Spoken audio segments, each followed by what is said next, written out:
She had just lost her job, her income, and most of her holiday budget, all in the span of 1 hour.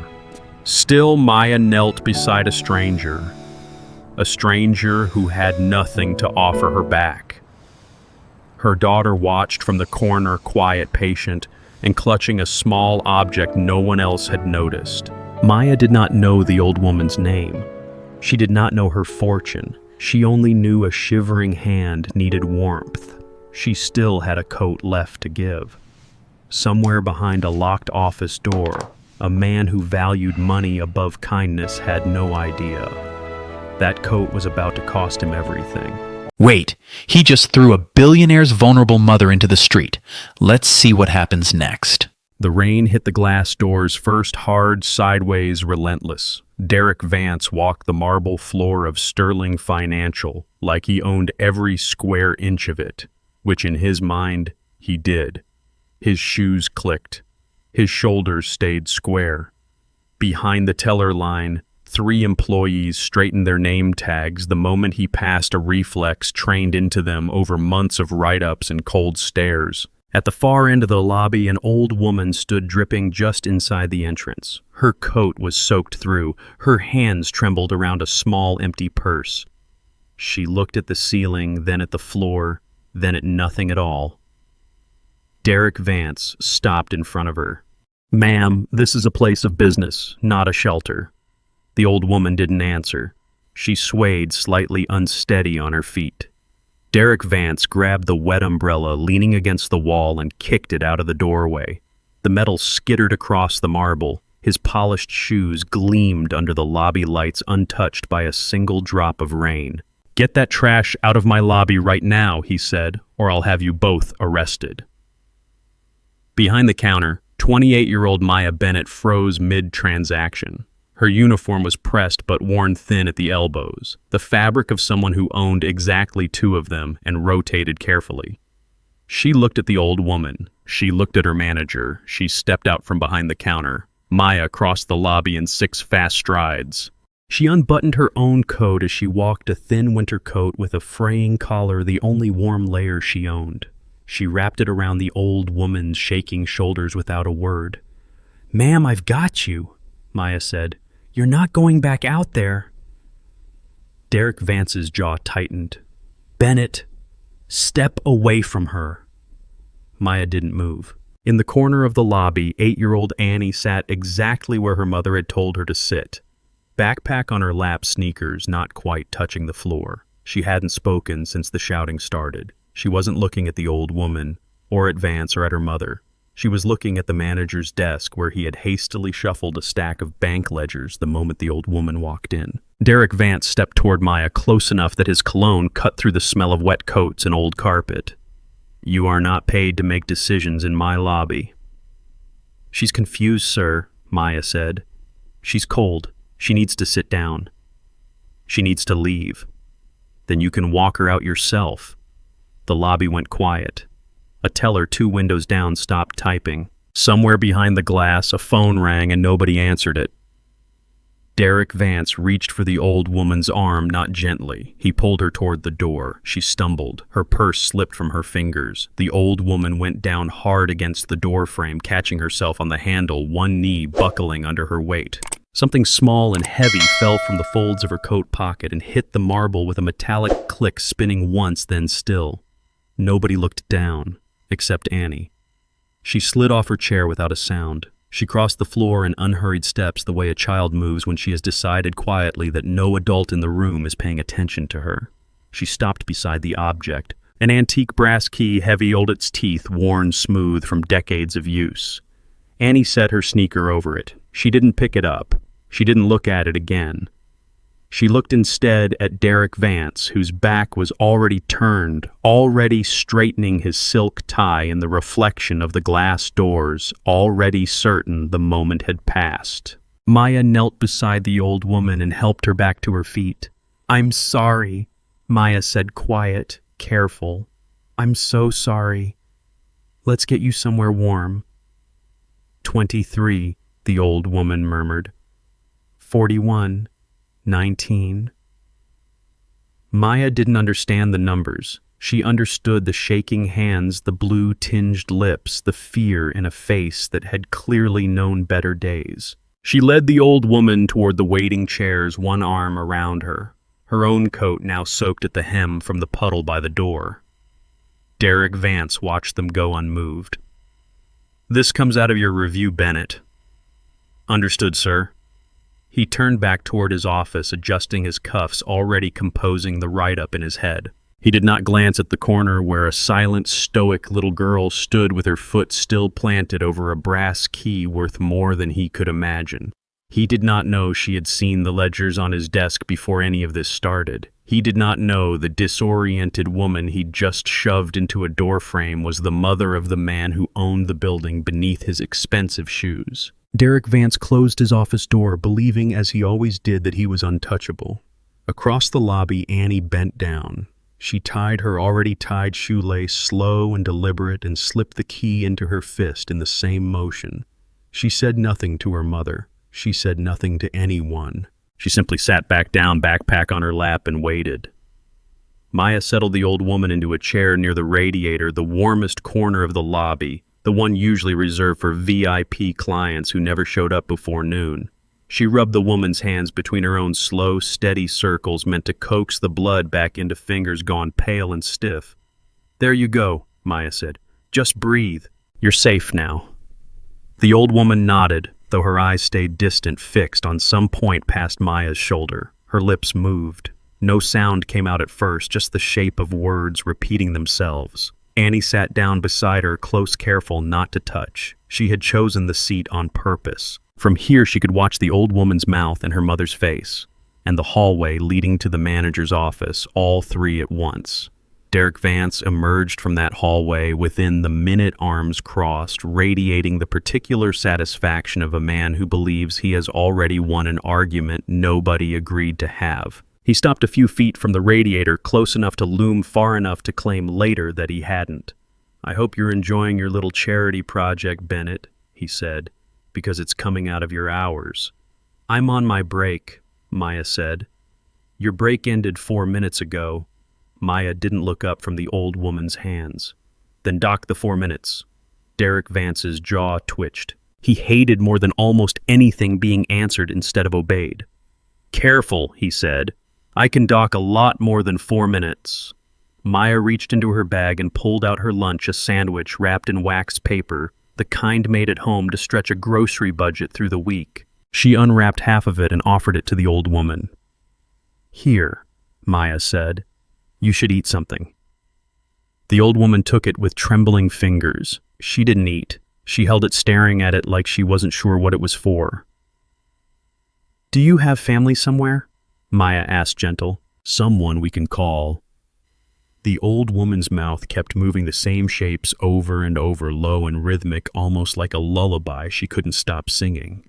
Maya leaned closer, straining to catch it. 23, the old woman whispered. 41, 19, 06, 88. Derek Vance snorted from where he stood. "She's senile. Probably wandered off from some care home 3 blocks over." He checked his watch, unbothered, already bored of the scene. "Not our problem, Bennett.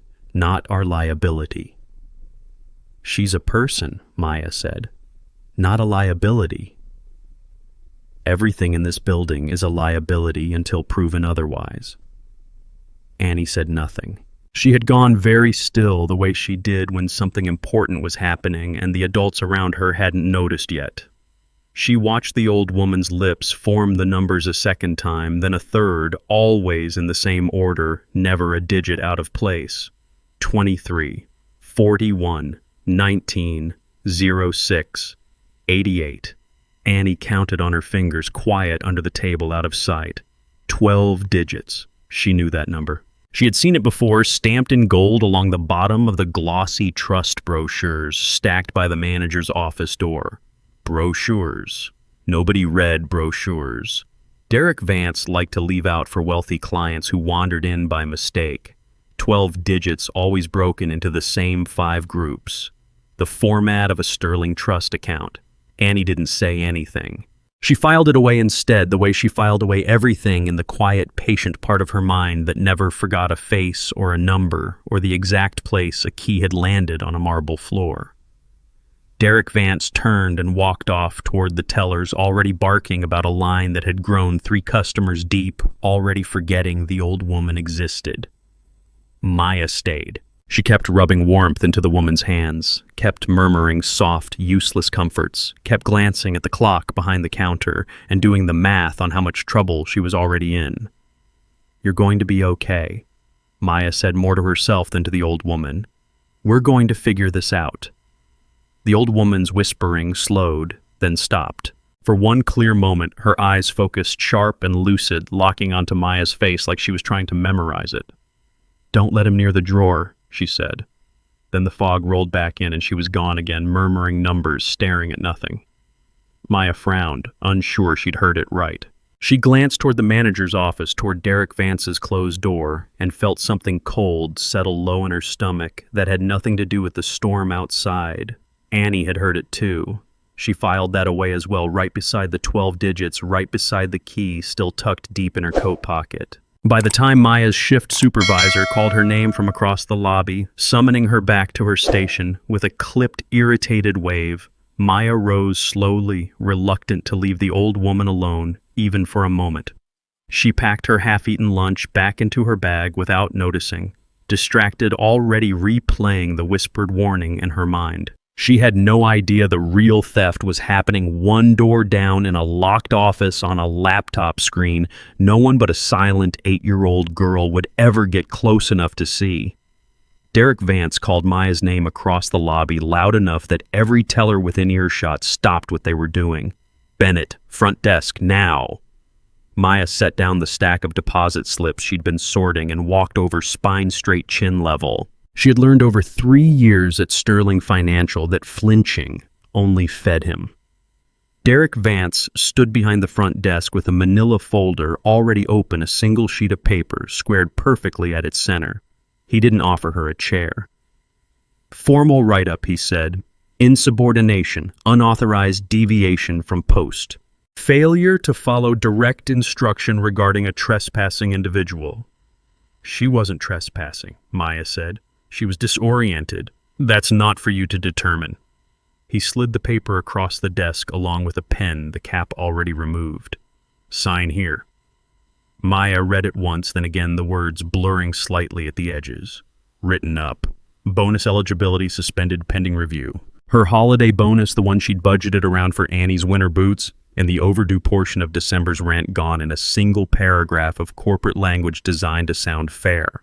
From the waiting chairs, Annie watched her sneakers still not quite touching the floor, her eyes narrowed small and sharp, tracking the way her mother's hand tightened around the pen.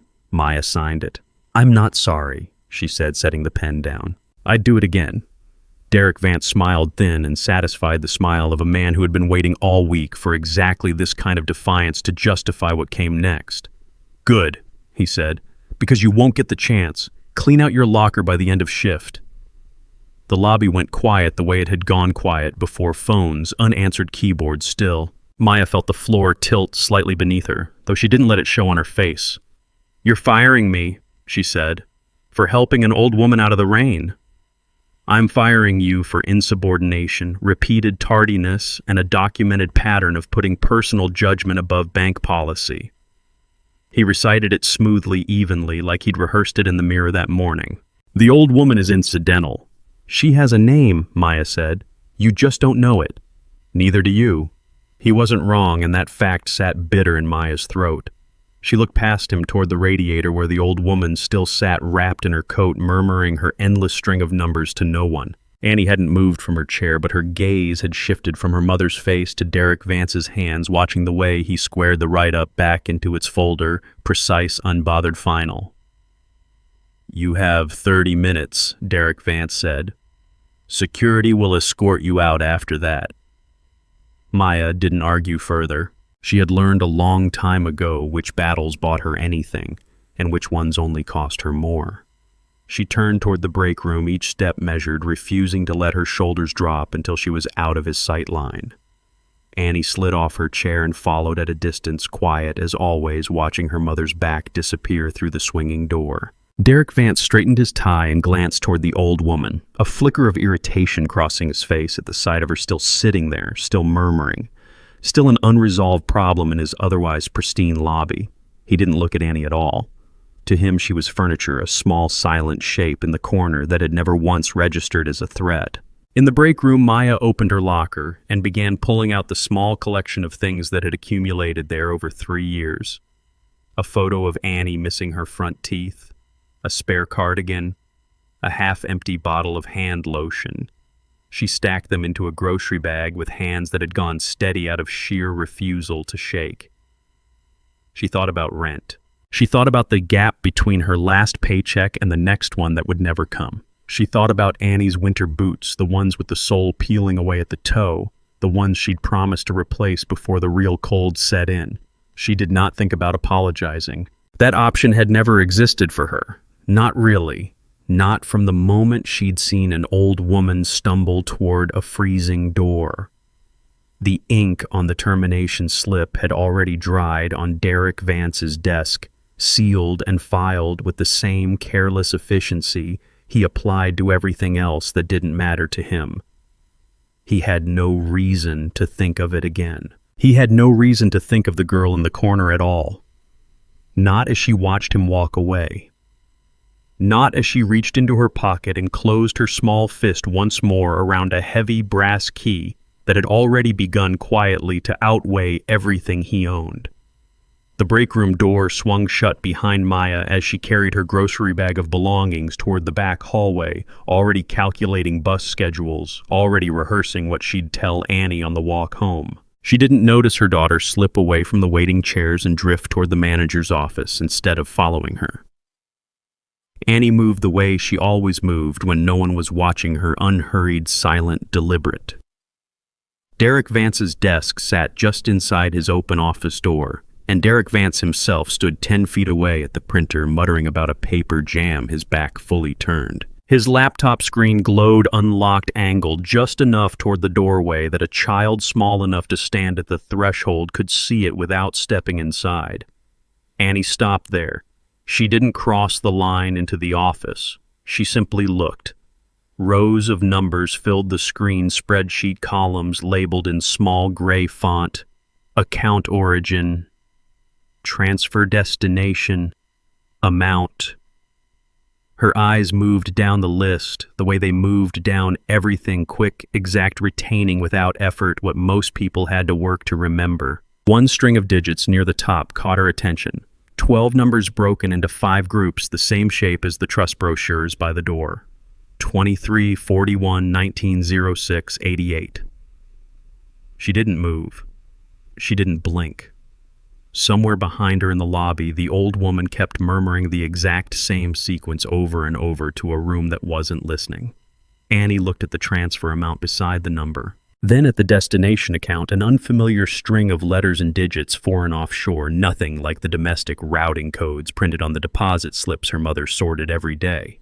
Derek Vance yanked the jammed paper free of the printer with a sharp curse under his breath. He turned. He found a child standing in his doorway, staring at his screen. Something in his face changed fast, the practiced pleasantness dropping away in an instant. He crossed the office in 3 strides and slammed the laptop shut hard enough that the sound cracked through the quiet hallway. "What are you doing back here?" Annie said nothing. She had learned long ago that silence gave adults less to work with. "This is not a public area." Derek Vance crouched slightly, bringing his face level with hers, an attempt at intimidation that might have worked on a different child. "Did your mother send you back here?" Annie shook her head once small. "Then why are you here?"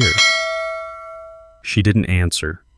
Her eyes flicked briefly to the closed laptop, then back to his face, calm, unreadable, giving away nothing. Derek Vance straightened his mind, already racing through possibilities he didn't want to consider.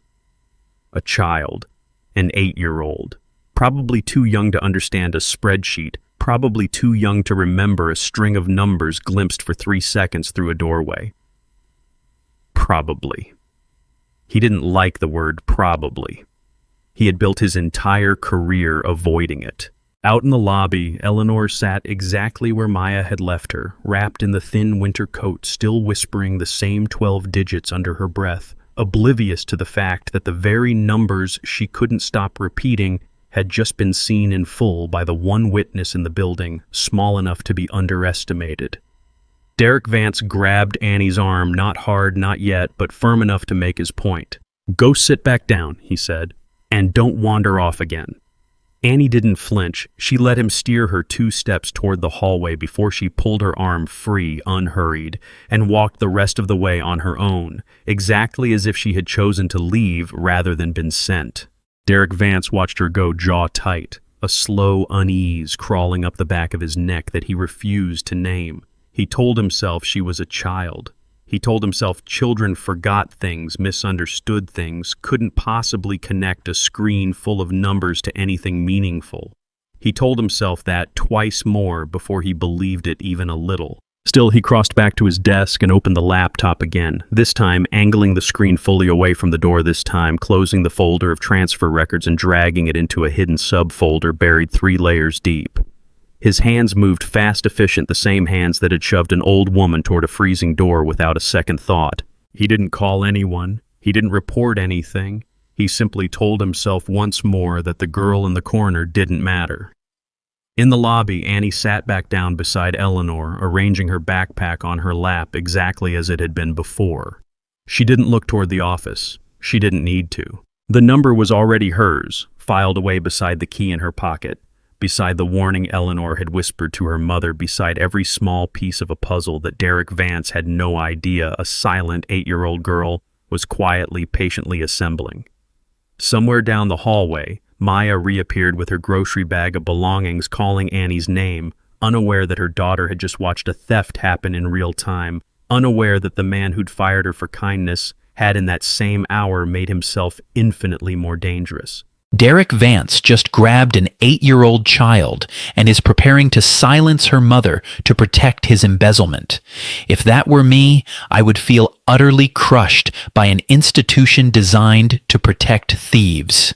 Imagine risking everything to save an old woman, only to have your entire life destroyed by the man robbing her. This changes the entire game. Derek Vance found Annie standing near the vending machines, still and quiet, exactly where a security camera happened to have a blind spot. He didn't ask her name. He didn't need to. He grabbed her by the wrist. "You saw something," he said, low, close to her ear. "Didn't you?" Annie didn't answer. She dug her heels against the polished floor, but an 8-year-old's weight meant nothing against a grown man in a hurry. He hauled her toward the back office, past the break room, past the vault corridor, her sneakers skidding uselessly along the tile. Maya rounded the corner just in time to see her daughter disappear through a doorway at the far end of the hall. "Let her go." She ran. Grocery bag forgotten, dropped somewhere behind her. Her only thought, the small hand vanishing into that hallway. She reached the door as Derek Vance shoved Annie inside hard enough that the girl stumbled against a filing cabinet. Maya lunged at him. He caught her by the shoulder and pushed her in after her daughter. One motion, efficient practice like he'd rehearsed removing inconvenient people from rooms before. Eleanor came next, half-carried, half-dragged by a security guard who'd appeared from nowhere at Vance's signal, deposited into the same cramped office, with barely a word. The door slammed. A lock turned. Maya threw herself against it immediately, both palms flat on the cold metal. "Open this door. She's a child. You can't do this." Silence answered her, then footsteps retreating down the hall, unhurried, indifferent. "Derek!" Maya pounded harder, her voice cracking against the word. "Derek Vance, open this door right now." Annie had backed herself into the corner beside a stack of banker's boxes, knees drawn up, one hand pressed flat against her coat pocket, over the small, hard shape of the key hidden inside it. She didn't cry. She watched the door the way she watched everything, tracking, waiting, memorizing the sound of the lock. Eleanor sank into the single chair the room offered, shivering harder now, the cold of the back office seeping through walls that had never been meant to hold anyone for long. "Please," Maya said softer now, pressing her forehead to the door. "She's an old woman. She needs a doctor. You can't leave her in here." A voice answered through the metal flat, unbothered. "I'm calling the police." A pause. "I'm reporting an assault on a manager." Another pause, longer deliberate. "And an attempted robbery of the vault." Maya's stomach dropped through the floor. "That's a lie," she said. "That's a complete lie, and you know it." "Do I?" Derek Vance's voice carried no heat at all, which was somehow worse than shouting would have been. "Because from where I'm standing, an employee I terminated an hour ago broke into a restricted area with a minor and an unidentified trespasser." "Derek!" "Sirens are already on the way, Bennett." Footsteps again fading, this time final. Maya's legs gave out. She slid down the door until she was sitting on the floor, her back against the cold metal, her whole body trembling with something too large to be only fear. Annie crossed the small room without a sound and folded herself into her mother's side. Maya wrapped one arm around her daughter and reached the other toward Eleanor, pulling the old woman's chair as close as the cramped space allowed, gathering both of them against her like she could shield them with nothing but her own body and a coat that was no longer even hers to give. "I didn't do anything wrong," Maya whispered to Annie, to Eleanor, to the locked door, to no one who could hear her. "I didn't do anything wrong." Eleanor's hand found Maya's cold fingers curling weakly around warm ones. Her lips moved again, faint, barely audible. 23, 41. Maya closed her eyes. Somewhere beyond the walls, faint at first, then unmistakable. A siren began to rise, threading closer through the wet streets outside, closer to a building where a man in a tailored suit stood in his pristine lobby, waiting to hand 3 innocent people over to a system built to believe him. Annie pressed her face against her mother's shoulder. Her hand stayed in her pocket, fingers wrapped tight around the brass key, the one object in the entire building that still belonged undeniably completely to the truth. Maya held her daughter and the old woman both, and for the first time since she had wrapped her coat around a stranger in the freezing rain, she let herself wonder if kindness had cost her everything. The sirens grew louder outside, then leveled off, circling somewhere in the parking lot rather than closing in, and Maya realized with a fresh jolt of dread that they weren't coming for the door in front of her. Not yet. Vance was staging his story first out in the lobby, buying himself time to arrange the scene before anyone official stepped inside. She rose from the floor and began pacing the narrow office, 3 steps one way, 3 steps back, her eyes scanning every surface for something, anything. A phone left behind a window that opened wider than a mail slot, a second door she'd somehow missed. There was nothing. Just filing cabinets, a single barred window facing an alley, and a desk phone with its cord cut clean at the base. "There's no line out," Maya said mostly to herself. "He cut it before he even opened the door." Eleanor's breathing had turned shallow, and quick, small clouds of fog visible with every exhale in the unheated room. Her hands shook harder, now her lips gone pale at the edges. Maya knelt in front of her, immediately chafing warmth into thin, cold fingers. "Stay with me. Look at me. You're going to be okay." Eleanor's eyes fluttered unfocused, then found Maya's face and held there for a moment, lucid, frightened. "Cold," Eleanor whispered. "So cold." Maya pulled her own arms around the old woman's shoulders, sacrificing whatever warmth she had left, pressing her body close the way she used to hold Annie through fevers as a baby. She kept talking low and steady, a voice meant to anchor rather than inform. "I've got you. We're not going anywhere without you. I promise." Annie had stayed in her corner through all of it, quiet, watching the door, watching her mother, watching the way panic moved through a room when it had nowhere else to go. Something in her stillness shifted, then, subtle, deliberate, the look of a child arriving at a decision. She stood. She crossed the small office, stepped past the banker's boxes, and stopped directly in front of her mother. Maya glanced up, distracted, still murmuring comfort to Eleanor. "Baby, sit back down. It's not safe to—" Annie reached into her coat pocket. She pulled out the brass key. She held it up flat on her open palm between herself and her mother and said nothing at all. Maya stared at it. For a moment, the sirens outside the cold, the locked door, All of it fell away, narrowed down to a single object resting in her daughter's small hand. Heavy, ornate, clearly old, clearly not a child's toy. "Annie," Maya's voice dropped. "Where did you get that?" Annie's eyes flicked toward Eleanor. Understanding moved slow across Maya's face, piece by piece. The scuffle at the door. The fall. The way Eleanor's purse had spilled its contents across the marble, and how, in the chaos of the moment, no one but her daughter had thought to look down. "It's hers," Maya said. Not a question. Annie nodded once. Maya didn't know, not yet, what the key opened, what it meant. Why an old woman disoriented enough to forget her own name would carry something so heavy and so clearly valuable in the pocket of a soaked winter coat. But she knew her daughter well enough to trust the stillness in her face, the same stillness that meant Annie had already worked out 3 steps of a puzzle that the adults around her hadn't even noticed existed. "Does it open something here?" Maya asked. "In this building." Annie's gaze drifted toward the wall, toward the direction of Derek Vance's office, and held there. Maya's breath caught. Outside footsteps approached the hallway again, unhurried, confident, the particular rhythm of a man who believed the situation was already resolved in his favor. Keys jingled against a belt loop. A radio crackled faintly, police dispatch chatter bleeding through from somewhere in the lobby. Annie closed her fist back around the brass key and slipped it into her coat pocket, out of sight an instant before the lock on the office door began to turn. She planted her feet. She inhaled slow and deliberate the way her mother inhaled before lifting something too heavy to carry alone. Then she looked at the door, calm, unblinking, and waited for the exact moment she had already decided quietly, without asking anyone's permission, that she was going to break every rule this building had ever taught her to follow. The door didn't open the way Maya expected.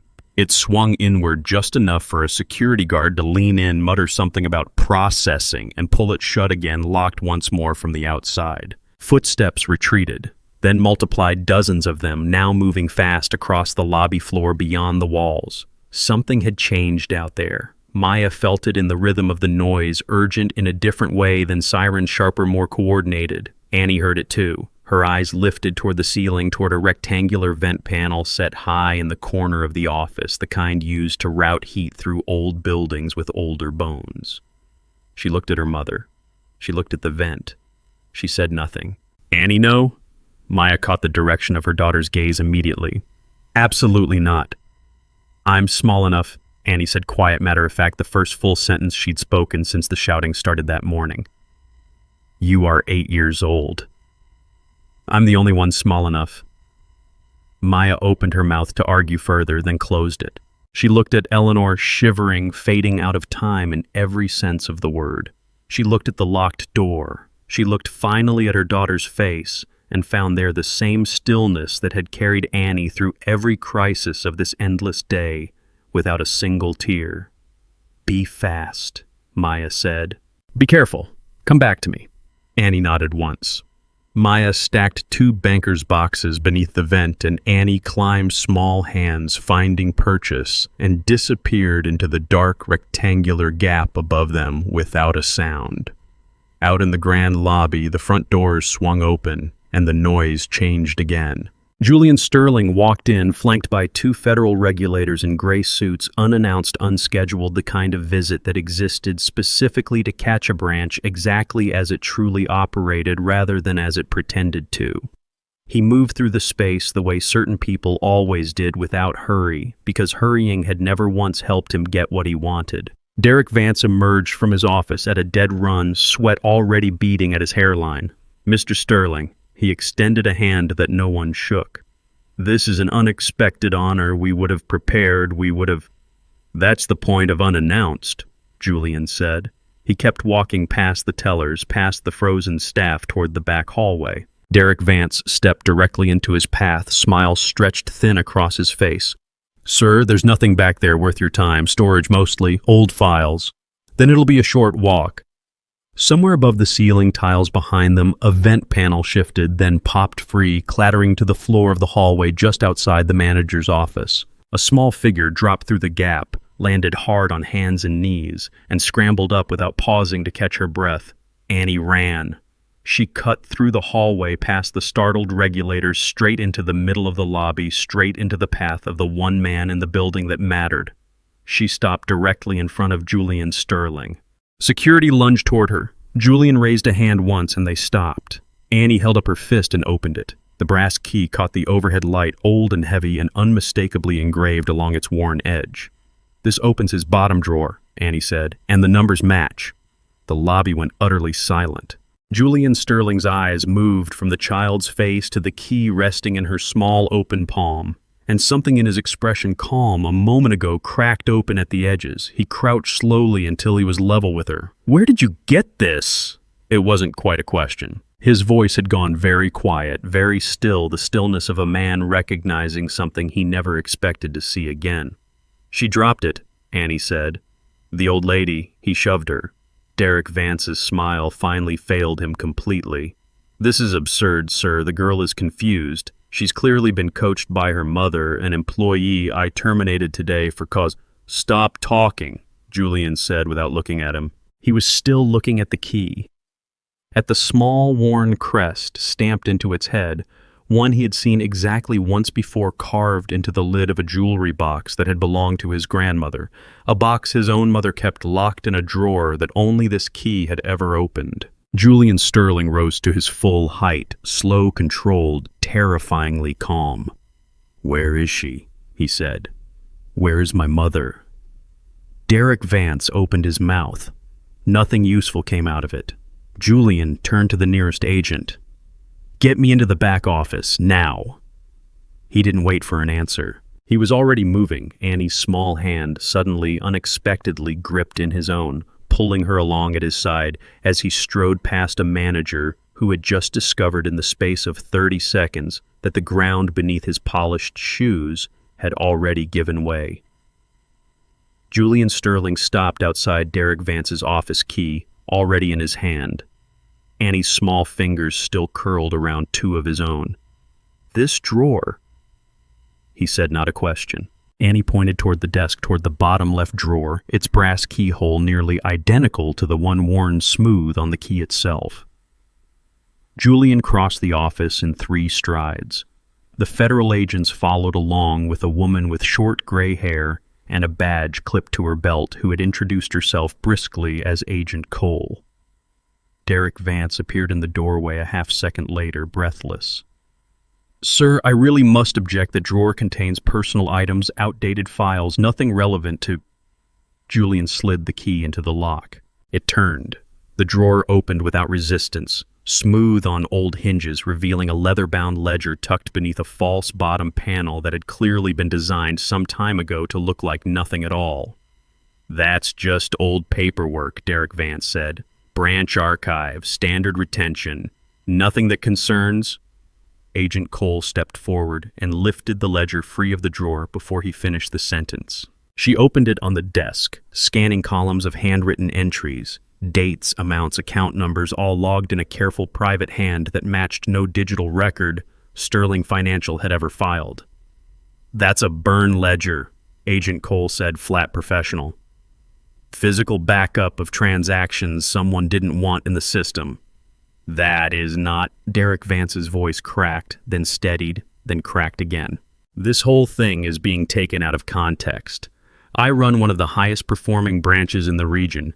You cannot possibly think that a single old drawer—" 23, Annie said. Everyone turned. She stood beside Julian, small and unmoved, her eyes fixed on the open ledger. 41, 19, 06, 88. Agent Cole's finger traced down the page line by line and stopped. There it was written in the same careful hand, 12 digits broken into 5 groups beside a column marked transfer out and a figure that made even Agent Cole go quiet for a moment. $2 million moved in increments over 18 months, routed through an account that existed nowhere in the bank's official books. Julian Sterling looked at the number. He went very still. He knew that number. He had grown up watching his mother recite it to herself while balancing a checkbook at the kitchen table, decades before any of them had ever set foot in this building. It was her private trust account, the one his grandfather had opened for her the year she was born, the one no one outside the family had ever been given reason to know. "That's my mother's account," Julian said. His voice had lost every trace of the calm control it carried a moment ago. "Where is the woman your staff removed from this branch today?" he said to Derek Vance, each word measured deliberate, dangerously quiet. "The disoriented one, the one you called a trespasser." Derek Vance's face drained of color in real time. "Sir, she was confused, unaccompanied. We followed protocol for unidentified individuals in the—" "Where is she?" "The back office," Derek Vance said. "She's in the back office." Julian's expression didn't shift, but something behind his eyes did a switch thrown somewhere deep and final. He had walked into this branch that morning expecting to review quarterly numbers and staff compliance reports. He was leaving it having learned that his own manager had locked his missing mother in a storage room and drained her private trust account for 18 months without a single flag raised by the systems built to protect her. "You put her in a locked room," Julian said, "in this weather." "I didn't know who she was," Derek Vance said. "I swear to you I had no idea if I had known." "That's the problem," Julian said. "You didn't need to know who she was to treat her like a human being. You just needed to be one." Agent Cole was already on her radio calling for backup units for a financial crimes team for someone to seal every terminal in the building before a single file could be deleted. Julian pulled his phone from his jacket thumb, already moving across the screen, dialing a number that would within the hour put every regulator in the state on notice and every asset Derek Vance owned under review. $2 million, Julian said almost to himself, staring once more at the 12 digits his mother had spent an entire freezing morning whispering to strangers who couldn't understand why. 18 months. In my own branch. He looked up at Derek Vance, and for the first time since walking through the front doors, something in his face resembled the man Annie had glimpsed for half a second in the lobby. Not glacial, now not distant, but lit from underneath with a fury so controlled it was somehow worse than shouting. "Lock down every exit," Julian said to Agent Cole. "He doesn't leave this building." Julian Sterling didn't wait for a key this time. He reached the back office door in a dead run, Agent Cole close behind, and drove his shoulder into it once hard, the old lock giving way with a splintering crack that echoed down the hallway. The door swung open. Maya looked up first, still on the floor, still wrapped around Eleanor in the space where Annie had been sitting only minutes before. Her arms tightened instinctively around the old woman, bracing for whatever new threat had just broken through. Then she saw the man's face. Then she saw Annie step out from behind him. "Mom," Annie said, "it's okay." Julian crossed the small room in 2 strides and dropped to his knees in front of the chair where Eleanor sat shivering pale, her lips moving faintly around numbers that no longer needed reciting. "Mom," he said, and his voice broke completely on the single word. "Mom, it's me. I'm here." Eleanor's eyes found his face foggy at first, then sharpening, then flooding with a recognition that seemed to cost her the last of her strength. "Julian." Her hand rose, trembling, and found his cheek. "You came." "I'm so sorry." He pulled off his own coat, expensive dark wool, and wrapped it around her shoulders over the thin one already there, layering warmth on warmth. "I'm so sorry it took me this long." Maya sat frozen, watching a billionaire kneel on a concrete floor and hold his mother like she was the only fragile thing left in the world. She hadn't moved from Eleanor's side in over an hour. She hadn't expected in any version of this day to end up witnessing something this quiet, this human in the middle of so much wreckage. Julian turned to her, then still on his knees, still holding his mother's hand. "You're the one who covered her," he said. "With your coat." Maya nodded, unsure what else to do with her hands, her voice the sudden weight of his attention. "You lost your job for it," Julian said. "It wasn't a question either." "Yes, sir." "Don't call me sir." Something almost like a smile crossed his face, brief, exhausted. "Not after what you did for her when everyone who worked for me walked past." Behind them, out in the hallway, a commotion rose fast and sharp. Derek Vance had bolted the moment Julian's attention shifted away from him, sprinting past the frozen tellers toward the rear service exit. Ty loosened composure, finally completely gone. Julian rose, one hand still resting briefly on his mother's shoulder before he turned toward the noise. "Lockdown," he said loud enough to carry down the corridor. "Now." Somewhere near the front entrance, a switch was thrown, and a low mechanical hum rolled through the building as the security shutters on every exterior door began sliding down, sealing the branch closed from the inside out. Derek Vance reached the rear door and shoved against it uselessly, the bar refusing to give beneath the newly lowered shutter. Agent Cole reached him 30 seconds later. "Derek Vance," she said, unhurried, already reaching for her cuffs. "Turn around." "This is a misunderstanding," he said, breathless, backed against a door that would no longer open. "I run this branch. I have 12 years with this company. You cannot possibly—" "Turn around." He didn't nod on his own. Agent Cole turned him herself, firm, practiced cuffs closing around wrists that had hours earlier shoved a disoriented old woman toward a freezing door without a second thought. He sagged against the sealed exit, all the certainty gone out of him at once, like a suit with nothing left inside it. Back in the office, Julian helped his mother to her feet, one arm braced beneath her careful, unhurried patient, in a way nothing else about him had been all day. Maya rose too, offering a hand to steady Eleanor's other side, and for a moment the three of them stood there together, an unlikely triangle holding up the same frail, shaking woman. Annie watched from the doorway, hands finally empty, the brass key resting now in Julian's coat pocket, where he'd tucked it for safekeeping. She didn't smile yet, but something in her shoulders, tight and braced since the moment Derek Vance had first grabbed her wrist, finally began to ease.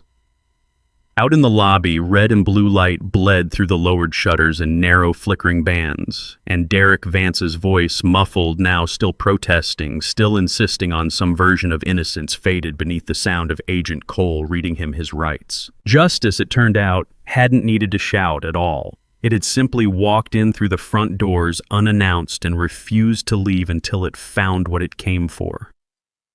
The federal cruiser sat parked directly beneath the marble columns of sterling financial, red and blue lights sweeping across wet stone in slow, steady rotations. A small crowd had gathered at a careful distance, phones raised murmurs rising as Derek Vance was walked out through the now unsealed front doors in handcuffs. "This is outrageous," he shouted, voice cracking against the cold air. "Do you know who I am? Do you have any idea what I've built here?" No one answered him. Agent Cole guided him firmly toward the open door of the cruiser, one hand on his shoulder, unmoved by 12 years of branch performance reviews, or the particular tone certain men used when they still believed status could undo handcuffs. "I'll sue," Vance said, ducking his head as she pressed him into the back seat. "I'll sue every one of you." The door closed on the rest of his sentence. Inside the lobby, Julian Sterling stood with his mother settled into a chair by the entrance, warm now beneath two coats, a paramedic checking her pulse while she watched the scene outside the glass with tired, clearing eyes. He crossed the marble floor to where Maya stood near the teller's counter, her grocery bag of belongings still sitting untouched where she'd dropped it hours earlier. "Maya," Julian said. "That's your name, isn't it, Maya Bennett?" "Yes." She hadn't expected him to know it. She hadn't expected any of this. "I owe you an apology," he said. "Not a small one." She shook her head, slightly uncomfortable with the weight of his attention. "You don't owe me anything, sir. Anyone would have—" "No," Julian said, cutting her off gently but firmly. "Anyone wouldn't have. A building full of employees walked past my mother today. You were the only one who stopped." Annie stood a few feet away, backpack finally back on both shoulders, watching the exchange with the same still, careful attention she'd given everything else that day. Some of the tension had drained from her face, though. Her eyes, when they met her mother's, held something closer to peace than they had in hours. "The system failed her," Julian said, glancing toward Eleanor, then back to Maya. "It failed you, too. A manager terminated you for the exact thing that should have earned you a commendation. That's not going to stand." "I appreciate that," Maya said, "but I still need a job and rent doesn't wait for apologies." Something shifted in Julian's expression, almost amused despite everything the day had cost him. That's fair. He reached into his jacket and withdrew a small leather folder, the kind used for key cards rather than paperwork, and held it out to her. Maya took it uncertain and opened it to find a set of master keys and a card bearing a title that made her breath catch. Regional Director, she read aloud. Effective today, Julian said. You'll oversee compliance and staff conduct across 4 branches, starting with this one. I'd rather have someone who protects people running my banks than someone who protects only himself. Maya stared at the card, then at him, searching for the catch, the fine print, the part where this all made sense in a world that had spent the entire morning grinding her down to nothing. Why? She said finally. Why me? Because my mother is alive, Julian said, quiet now, and warm and sitting right there, because a woman with nothing to gain gave her the coat off her own back. He looked toward Annie. And because your daughter is smarter than half my board of directors, and she deserves an education that matches it. Sterling Financial will be covering that in full for as long as she wants it. Annie's stoic composure finally cracked, not into tears exactly, but into something softer. A small, genuine smile that reached all the way to her eyes for the first time since the freezing rain had first hit the glass doors that morning. Eleanor, watching from her chair, reached out a steady hand toward the girl. You kept it safe, Eleanor said. My key. All this time. Annie walked over and took the old woman's hand. I knew it mattered. You have no idea how much, Eleanor said, and pulled the girl into a gentle, grateful embrace. Outside the cruiser, carrying Derek Vance pulled away from the curb lights, still flashing, disappearing into the wet streets beyond the marble columns he would never walk through as a free man again. Reporters had begun to gather at the edge of the lot, drawn by the flashing lights and the whispers already spreading through the small crowd about an embezzlement scandal unraveling in real time. Inside, none of that touched the small circle gathered near the entrance. Maya held the leather folder against her chest, still absorbing the weight of everything that had shifted in the span of a single day. Annie stood between her mother and the old woman she'd quietly protected since a key first hit the marble floor. Her silence finally fully her own choice again, rather than a shield against a world that hadn't deserved her voice. Julian watched the 3 of them, his mother's hand still resting in the girl's, and felt something settle in his chest that no boardroom victory had ever given him. The rain outside had finally begun to ease, thinning from a hard, relentless downpour into something softer, quieter, the kind of rain that no longer felt like punishment. The silent child had spoken in the end exactly when it mattered most, and the world, it turned out, was never going to look away again.